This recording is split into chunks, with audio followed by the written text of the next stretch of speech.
Welcome! Listen to this next Agile Vocalist podcast.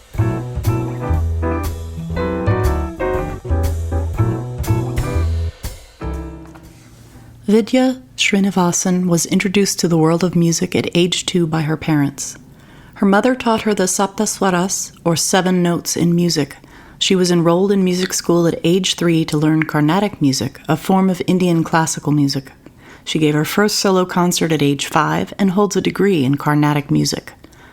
Since then, Vidya has performed in 4 Indian TV shows in Tamil and Telugu and numerous stage shows. Her voice appeared in Sapthaswarangal and Ennodu Paadungal, popular reality music and short films in Tamil. Vidya learned Carnatic music under the tutelage of renowned singers like Mrs. Kunakudi Sabalakshmi and Mr. Ajay Nambudari. After moving to the U.S. for higher studies, Vidya started performing with Indian bands at charitable events and Indian cultural celebrations in both North Carolina and Washington. She sings in 4 different languages and likes to experiment across different music types to create hybrid mashups. Music continues to be Vidya's favorite escape from her work with Facebook, and she often opens her tech talks with a song, always a hit with audiences. What is your connection with each of those types of music? And then talk a little bit about English, because I think, I'm guessing, right, that there's some emotion, there's some context, there's something that you were raised with, that each type may do different things for your brain and your emotions. You want to share a little bit about those things? I guess this is, again, I just feel I am lucky to be born in a particular part of the world where I was exposed to different languages and, I was able to appreciate different types of music. So just a primer, right? Like Indian classical music is the umbrella term, right? And it has 2 main subcategories of music. Carnatic music is more prevalent in South India, and Hindustani music is more prevalent in North India, right? Like just to give you an example, right? This is a Carnatic song. Let me turn on my pitch here, and then I'll just give you a brief example so you understand the different types of music here.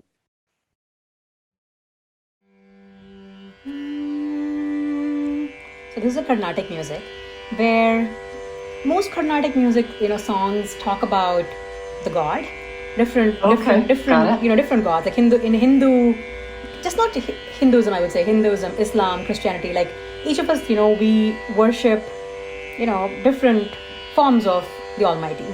Most Carnatic music songs are in praise of, some of the other god, or it's about nature, or it's about good human values, but it's always linked to its positivity. Oh, okay. Right? Got it. So this Carnatic music song is a song about Lord Krishna, who is one of our, Indian gods, and where the mother of Krishna, Yashoda, tells how fortunate she is that she gets to be the mother of somebody like Krishna, right? So she sings, Yennatam Seidane Yashoda, Yennatam Seidane Yashoda, Yennatam Seidane Yashoda, Yengum Nirei Parabrahmam Amma Yendraleika Yennatam Seidane Yashoda.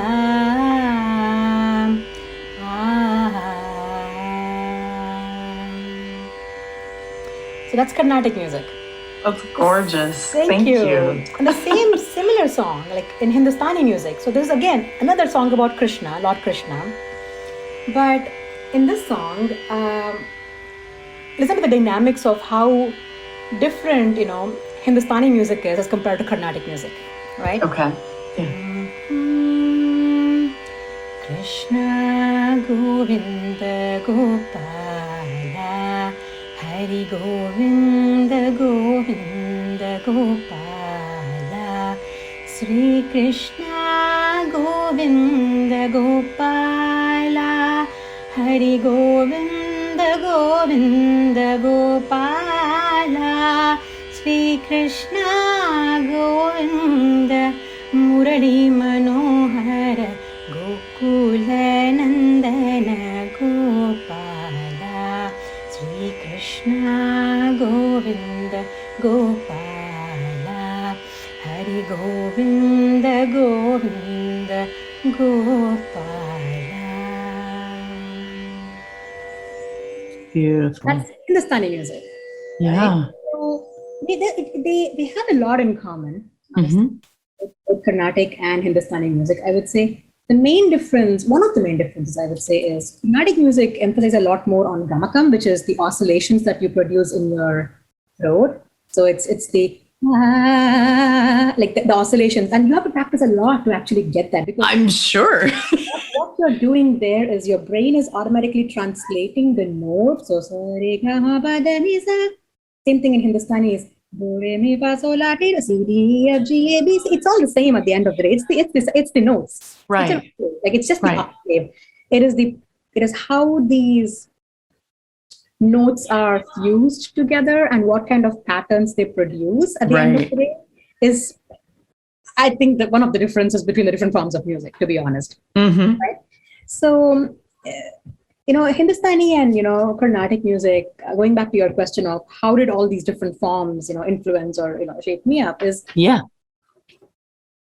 I've been, I think, equally exposed to Carnatic and, Hindustani music, but I learned Carnatic music. So you can spend several lifetimes learning Carnatic music. It's so rich. There are so many, honestly, like I probably like, I've barely scratched the surface, I would say, even though I've been learning for like decades now. Yeah.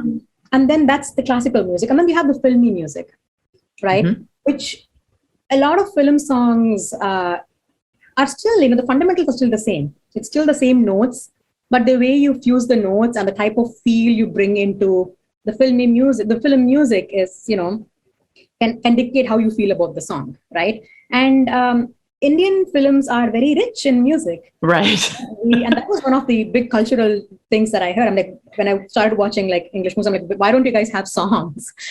Right. Oh, right. You guys don't have enough songs. Like Indian music are filled with songs. We have songs when somebody's happy. We have songs when somebody's sad. Right. Fighting. When we have songs when the child is born. We have songs for everything. Yeah. Right?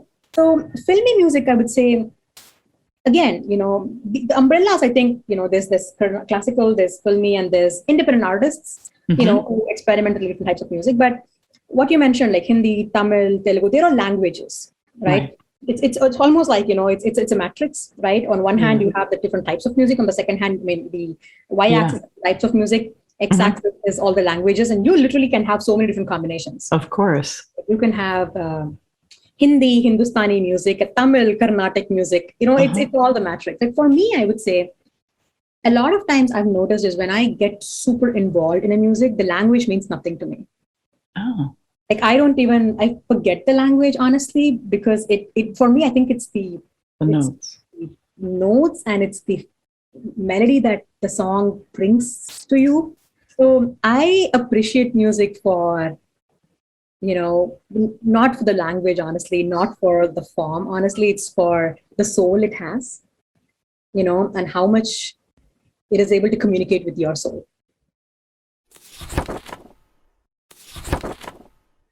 And so what about music in English? Any differences in comparison to the others that you talked about?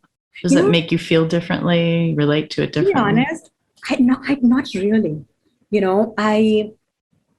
I'm a huge fan of Adele, because the depth in her voice, I mean, her lyrics, for example, are pretty much about like breaking up with her ex, right, or somebody dying, or right. Most of her songs are very melancholic. It's very sad. Yes. Right. But the voice and the melody that she captures in that song is just beautiful. Yeah. Right. And similarly, I really like Sia's songs. Okay. I like Rihanna's songs. Like some of her songs are really good. And I like Tim McGraw, like The Humble and Kind is one of my favorite songs now. Okay. I like John Denver's songs. Oh, nice. So I think it's not, and country music is, well, we have folk songs in India, but it's not even close to what country music is over here. Okay. So it's very different. Like the art form is very different. I guess like folk songs in India to country music over here, although it kind of means similar things. But I still feel I'm able to connect with English songs, even though I've been exposed to it much later in my life than some of the Indian art forms, I would say. But I also try mashing up different languages and different songs because I feel at the end of the day they have a lot more in common than we give credit to.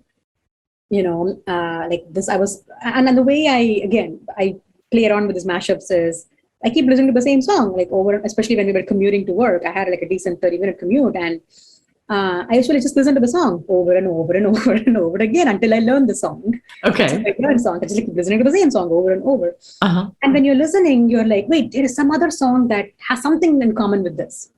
That's actually how I get these mashup ideas. Like there's like We Were Young, for example, Adele's We Were Young, and there's a Tamil song called Vasigara. And I was just singing, and I was singing When We Were Young, and suddenly I started singing Vasigara. And I'm like, hey, these two actually have the same beats. Could go together with each other. Yeah. And similarly, Ed Sheeran's Photograph. I was singing Photograph, and I was like, there's another song called Nenjukul Peididum in Tamil. I'm like, hey, these two can go together. It's kind of interesting because they have nothing in common. Like right. But to the bare ears, they seem like it seems like they have nothing in common. But actually, when you get to the depths of it, they have something in common. And so do you do anything with those mashups? And it sounds like they're like commuter ideas to some degree. I take my iPhone and I record it so I don't forget it. Oh, okay. It's my aspiration. This is what, this is where the 48 hours come into picture.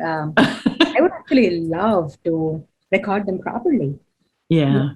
And put them out there because it's interesting. And also I feel it brings about the, fundamental notion that, hey, all music is actually the same. Right. You can just take one track, like one background, backing tracks for one song, and you could see how much it has in common with so many different songs. Absolutely.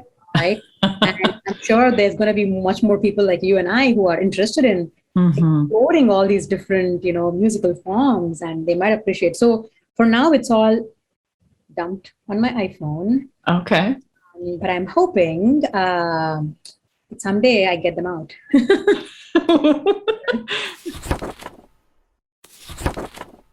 What I see in you is you're part, scientist, engineer, technical business person, and part artist. What's the role of the artist in business? Yeah, that's a fantastic question, I would say, because I speak about this quite a bit. I do a lot of public speaking. Started very serendipitously, I would say, just to gain confidence, because again, in the tech industry, women there and still are minorities.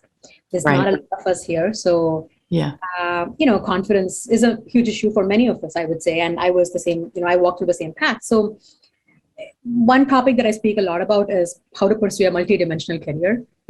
Okay. Got it. You don't have to really double down just on tech. Like you can be whoever you want and be a technologist, right? So going back to your question on how does arts play into tech, I would say directly, it helped me when I had to pick up public speaking. Like my job entails me speaking a lot. Yes. Working with several cross-functional teams, communicating upwards to my management leadership, giving pitches, speaking to customers and speaking to like CTOs and CEOs of different companies. And, and this requires a very, concise, consistent, confident way of communicating. Right. Got it. So I had to practice that a lot, and public speaking really helped me. And what helped me break into public speaking easily was music, because I was so used to being on stage. Right.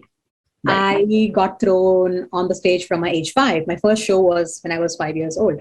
I'm so comfortable holding a mic and like singing before thousands of people. The only difference here was I was not singing, I was speaking.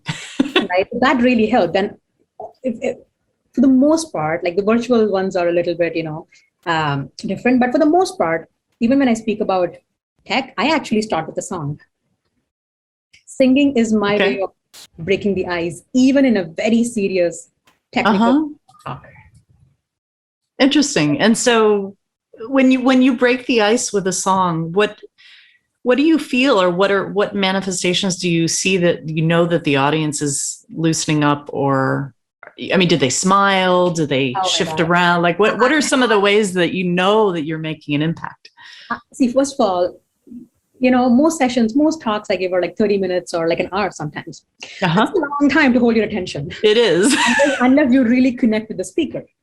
Right. So music was a way for me to connect with the audience and for them to connect with me, because I tell them, hey, like I literally, like, I don't even say hello, I'm so and so. I literally walk up the stage and I sing. Oh, okay. Everybody, they stop looking at their phone and they look at me. That's what I wanted. I wanted them to look at me. Sure. And then I tell them, hey, if you're paying attention, I'll close it with a song, or maybe I'll sprinkle a song here and there. Right. But I have so many people who actually know me for the songs I sang during the session than the topic. because they remember. Right. They remember that, hey, aren't you the person who sang Alicia Keys in that talk? Oh my God, I love the song and I love the talk you gave. It was like really blah, blah, blah, blah, blah.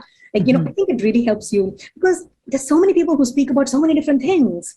Right. And if you go to a conference, you have like hundreds of speakers. Like, how do you stand out? Like, hey, I'm the one who sang, Yeah. So that's a way for me to, I think it helps me in two ways. One is connect with the audience. Two is, gauge the room and loosen up a little bit. Right.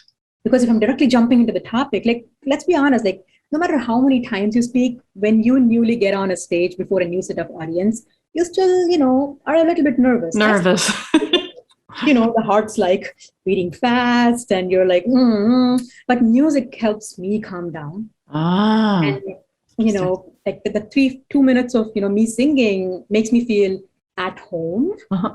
And I get comfortable with the stage. I get comfortable with the audience, and that gives me the clarity of mind to get into my talk. So that's the direct impact, I would say. Nice. Secondly, the creative side. Again, sample size is me here. So you are statistically significant. Yes, you are. What I've noticed is, a lot of work that I do, it requires a lot of creativity. And because I am directly looking at, hey, what are the key problems that I should be solving? Like, I might have 55 different problems. What are the 5 we should be solving? And how can you solve? What is the best way to solve that problem? Right? That requires a lot of creativity, I would say, right? And that, I sometimes when I'm really writing something, when I'm like engrossed, it's funny, but I listen to the same song over and over and over and over. Interesting. Yeah, it is. It's very, I don't know if others do it, but I do it. Like, I literally pick a song that is very slow, so it doesn't have like a lot of percussions and stuff. Right. I just listen to the song. Sometimes I've listened to the same song like 50 times in a day. Wow. Yeah. When I'm writing, like, so it helps you focus. Yeah, it helps me focus, and actually it helps me get into the zone. Like, I know when I am in the zone and when I'm not in the zone and I'm like getting bombarded and like, I have to context switch. But certain tasks like require you to be creative, require you to like think, require you to really be in the zone, and music really helps me get in the zone. Right? And I don't put on a playlist. I pick one song and and that song will keep running until I finish the document. Wow. Yeah.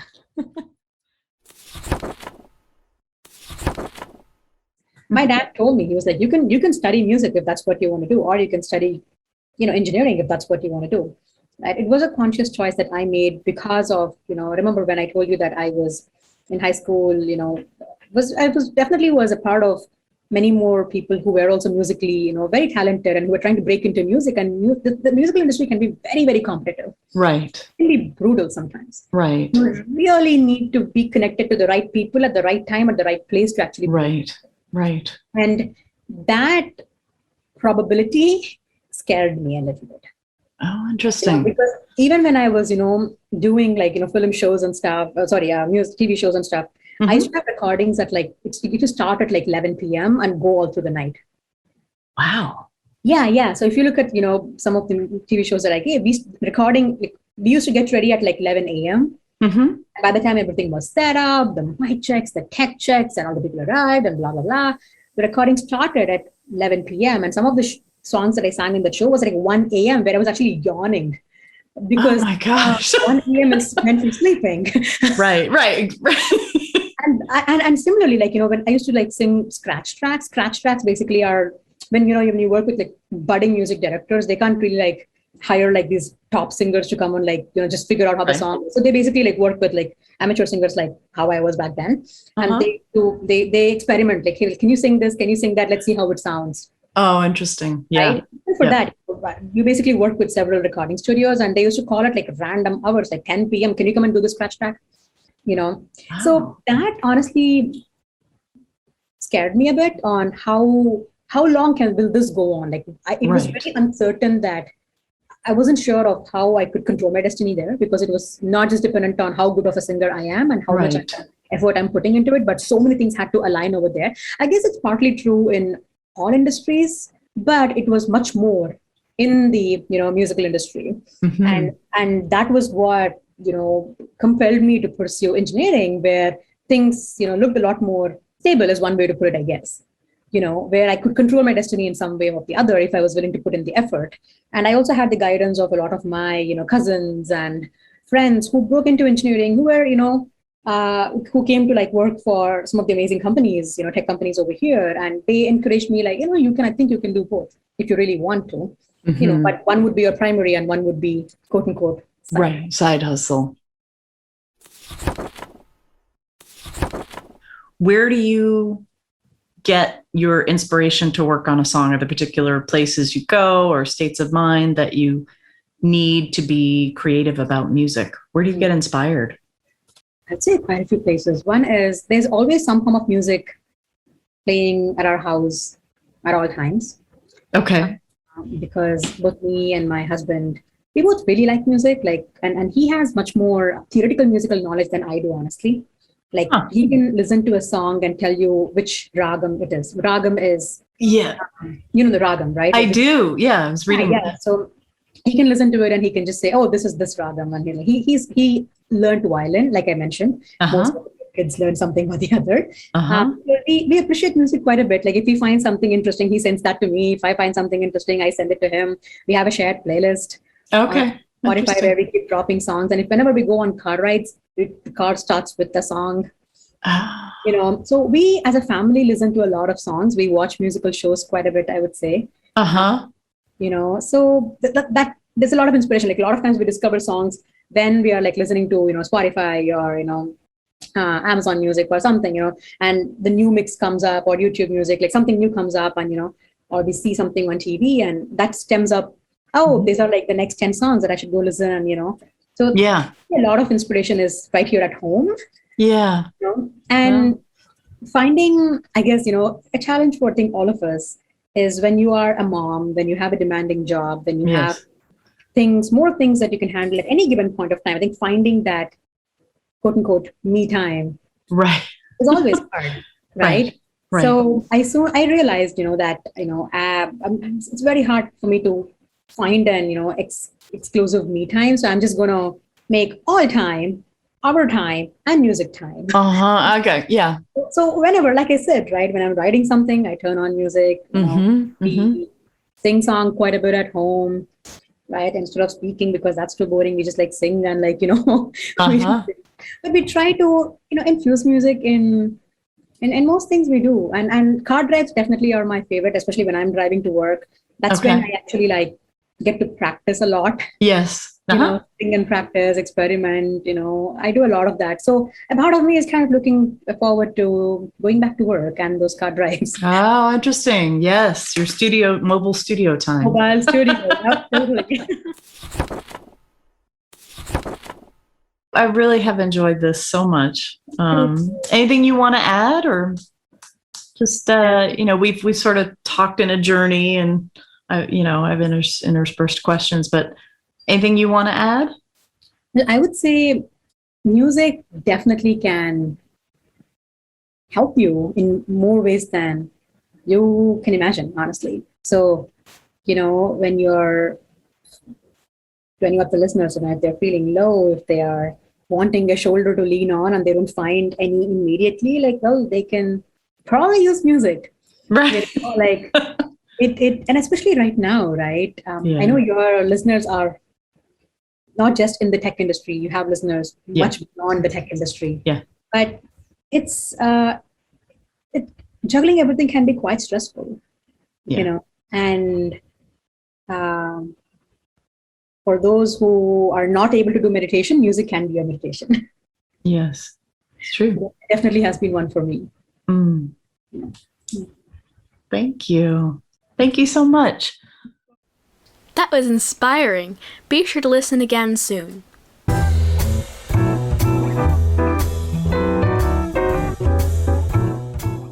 Agile Vocalist is created and produced by Rachel Medanik. Contributing editors include Ben Kruger and Daisy Owen. Design by Amanda Whitesell and Sasha Brandt. With special thanks to my husband, Dave.